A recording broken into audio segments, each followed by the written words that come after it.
Welcome to our tutorial on how to see float on Webull. Float represents the number of shares available for trading in the market, and understanding it can help you make informed investment decisions. In this video, we will guide you step by step on how to find this important information using the Webull trading platform. First, open your Webull application and ensure you are logged into your account.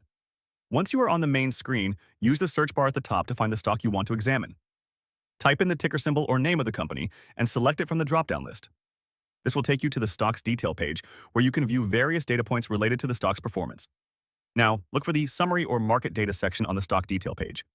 Here, you should find key statistics about the stock, including the float.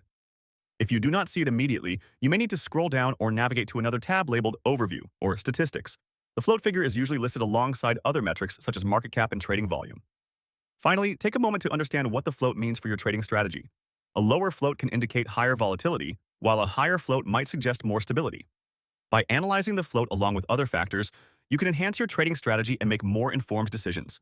Thank you for watching, and be sure to subscribe for more tutorials on Webull and other trading topics.